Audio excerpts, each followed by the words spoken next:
Well, in her new podcast, award-winning journalist Soledad O'Brien investigates the 1964 unsolved murder of Mary Pinchot Meyer and the trailblazing civil rights attorney Dovie Johnson Roundtree, who defended the Black man arrested for the murder. And a story that is as relevant now as it was back then. And we are so excited to hear more details from Soledad herself. Hey, Soledad. Oh my. Hey, how are you? Considering the times, I'm doing all right. Yeah, right. To talk to you because this podcast is like the distraction that I needed. But before we talk about that, I want to talk to you about everything that's going on, particularly Black Lives Matter movement. And as someone who has been on the forefront with, so many stories, on the front lines rather, with so many stories, important stories over the years, how are you processing all that's going on and the change that's happening because of these protests? Yeah, I kind of go up and down, right? One part of me feels like, wow, this is very different, and this is different. A lot of these protests are very multiracial.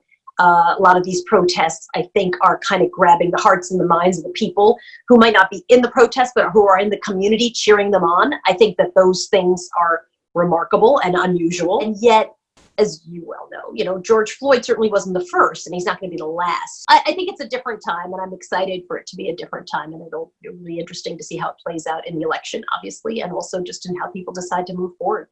Yeah. Well, we got to talk about this podcast. Before we dive into what it's all about, how did this come to you? The producers of the podcast reached out and said, here's a story. Would you be interested? And at first it was really two women. One, a wealthy white woman in Georgetown who hobnobbed with President Jacque at some point and just had wealthy friends. And then a Black woman named Dovie Roundtree. And she was trying to kind of figure out, how does she go to college? How does she go to law school? How, always scraping and, working as a housekeeper essentially to help pay her way at every, turn, but really had a very well-honed sense of justice and really wanted to do civil rights law.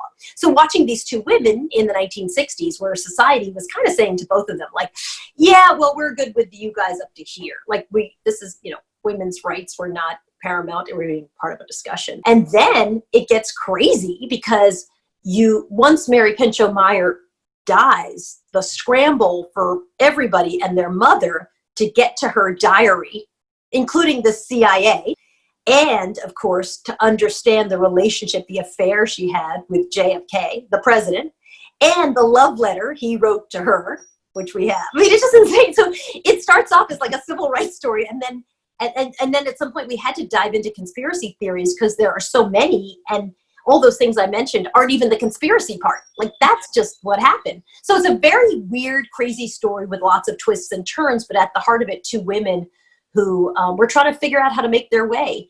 And that, I think, was probably the most appealing to me. Yeah, I love that it's a story about, two very different women who actually never met but are definitely connected. But, considering everything that's going on in the world right now, it's very timely because it's about race. And I wonder if you could talk a little bit more how racism plays into, how the case comes together. In so many ways. So Dovie is asked to represent Ray Crump, who's the guy who is accused of Mary's murder. And they catch him within 45 minutes. And so, of course, it's 1964, so race is obviously a very big deal. So Dovie's trying to figure out how is she going to be able to argue this case when the deck is really stacked against her client. But also race in just how many ways Dovie is underestimated as a woman and as a Black woman lawyer. And the woman who is working as an elevator operator, who's in the elevator at the courtroom, has heard the prosecution lay out their case because, of course, she's a Black woman who the prosecutor doesn't, she's not even a person. She probably isn't even too smart enough to understand what they're talking about. So they talk freely in front of her. Yeah. She turns around and fills Dovie in on the strategy from the prosecution standpoint. And that helps Dovie decide how to navigate the complications of her own case. But to me, that was such a modern day thing, right? Like how people get ahead is by hook and by crook, my mom would say. So I really found that having some of these sort of stories from the 1960s that still resonate today made it very interesting to do. Like I said, I've started it. I cannot wait to finish it. You can listen to the 8-part series, Murder on the Towpath, at luminarypodcast.com. Soledad, thank you. I'm glad that you are doing well and safe, and I hope that your family and everyone is safe and stays safe. Thank you. They are. Thank you for asking, and you as well.